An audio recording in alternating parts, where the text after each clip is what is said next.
国际社会要支持有关国家和地区组织的斡旋努力，为停火协议落实提供建设性帮助。二是要应对安全人道挑战。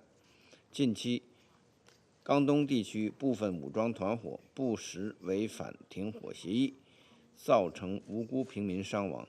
中方再次敦促所有武装团伙尊重停火协议，立即停火解武。如联钢团、大湖办等联合国机构可以继续协助刚果金开展解武复原项目，加强轻小武器管控，帮助刚稳定局势。中方愿为此提供支持。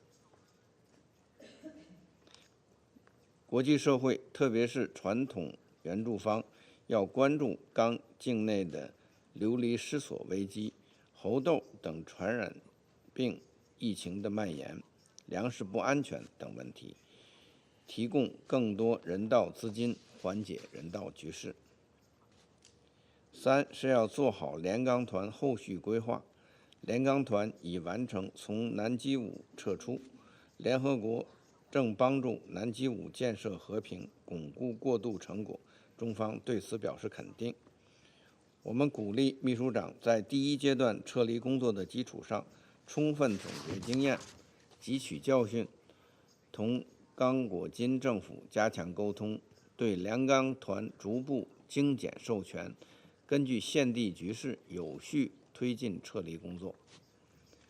联合国机构和国际伙伴要为刚政府承担安全责任提供更多实际支持，为促进联钢团后续撤出营造有利条件，确保不会带来安全真空。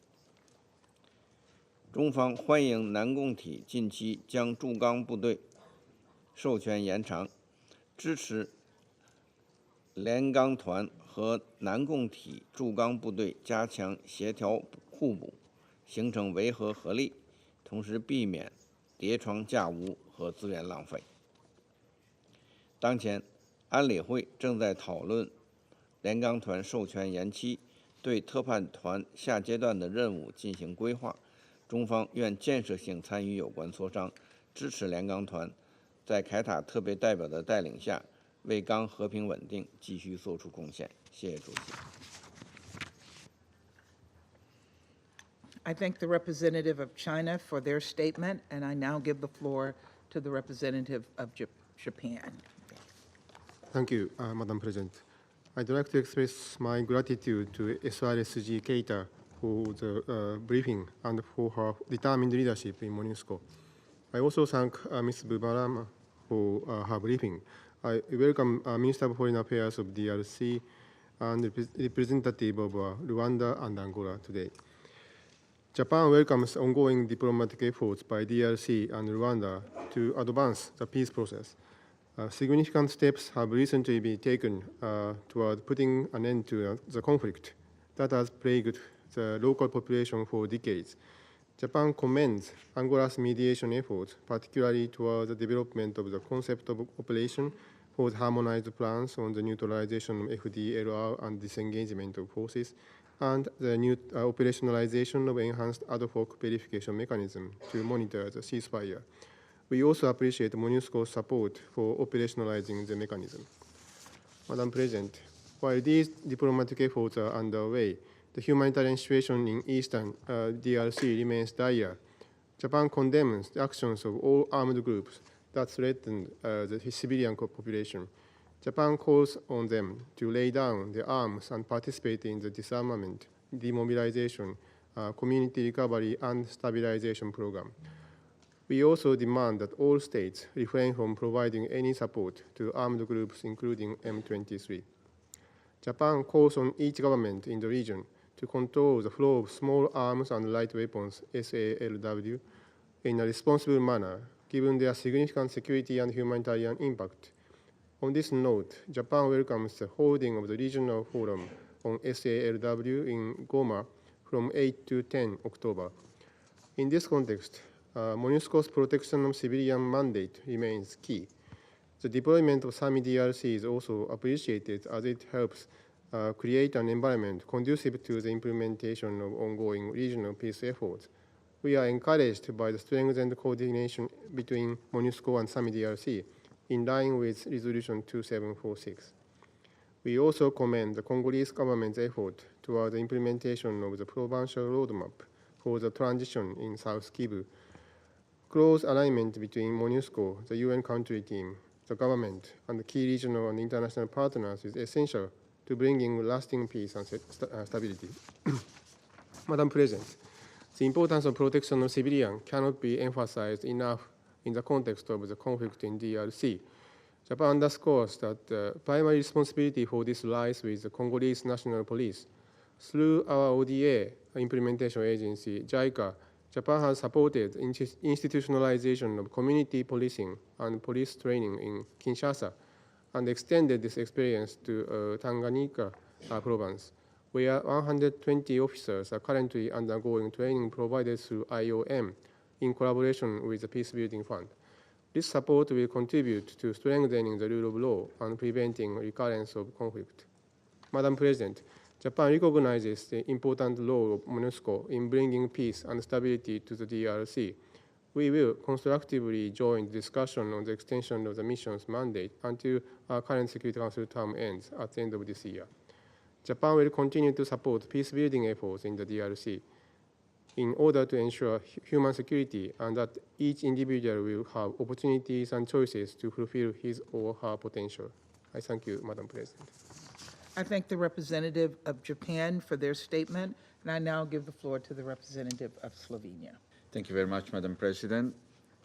I thank SRSG Keita for her comprehensive briefing, and I renew our full support for MONUSCO's critical role in protecting civilians.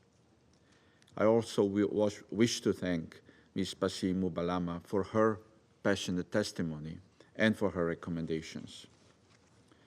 I welcome to today's meeting Her Excellency Minister Ms. Therese Kaikwamba Wagner, as well as the permanent representatives of Rwanda and Angola.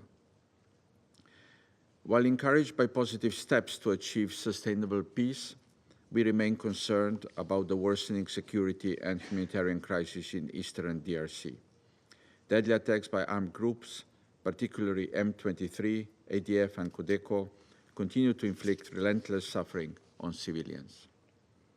The territorial expansion of M23 and its administrative control over occupied areas, including the appointment of local administrators, is deeply alarming.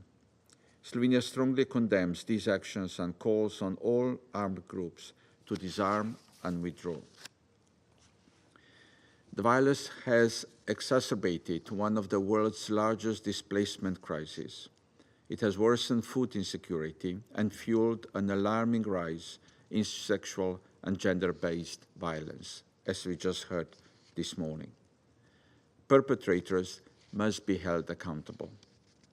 We call on all parties to fully respect international humanitarian and human rights law and to facilitate safe and unhindered humanitarian access. Slovenia strongly condemns any violence, threats, or intimidation against humanitarian workers and emphasizes the urgent need to safeguard their operations to provide life-saving aid.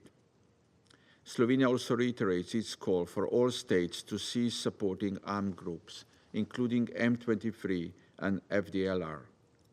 We are particularly concerned about the unauthorized military presence in the DRC, and we urge Rwanda to fully withdraw its forces. We call for full respect of the sovereignty and territorial integrity of DRC. Madam President, we commend regional diplomatic initiatives aimed at achieving a sustainable political resolution, particularly through the Luanda process. Slovenia extends gratitude to President Lourenço of Angola for his leadership, dedication, and continued commitment to fostering peace and stability in the region. We reaffirm our support for the Luanda and Nairobi processes, emphasizing the full and meaningful participation of women and the active engagement of youth in these efforts. We call DRC and Rwanda to adhere fully to the ceasefire agreement. Reports of ceasefire violations are concerning. The operationalization of the reinforced ad hoc verification mechanism is a key milestone. So it is the agreement on the concept of operations, including neutralizing the FDLR and ensure the disengagement of forces. We commend both countries, DRC and Rwanda, for these important steps. It is important to build on these achievements. The announced presidential summit is an important, unique opportunity to advance these efforts. Sustained political and diplomatic engagement to address the root causes of conflict is essential. It is a precondition for long-term stability and security. Madam President, the role of MONUSCO remains indispensable. Its efforts to protect civilians, support for regional mechanisms, and uphold peace and security are crucial. Slovenia commends the leadership of SRG Keita and the work of MONUSCO personnel who continue to operate under challenging conditions. However, reports of restrictions on MONUSCO's freedom of movement, as well as incidents of GPS jamming, jeopardize both the mission's effectiveness and the safety of its personnel. Slovenia calls on all parties to ensure full respect for MONUSCO's mandate and to create an environment conducive to its operations. MONUSCO's support for SAMI DRC is an important component in supporting regional efforts to foster stability and protect civilians. We underscore the importance of effective coordination between MONUSCO and SAMI DRC, as well as compliance with the UN human rights due diligence policy. In conclusion, Madam President, we urge both the DRC and Rwanda to remain steadfast in pursuit of peace and to capitalize on the opportunities provided by regional dialogue and international support. Thank you. I thank the representative of Slovenia for their statement, and I now give the floor to the representative of Sierra Leone. Thank you, Madam President. Madam President, I have the honor to deliver this statement on behalf of the members of the A3+, namely Algeria, Guyana, Mozambique, and my own country, Sierra Leone. We thank Ms. Bintou Keita, Special Representative of the Secretary General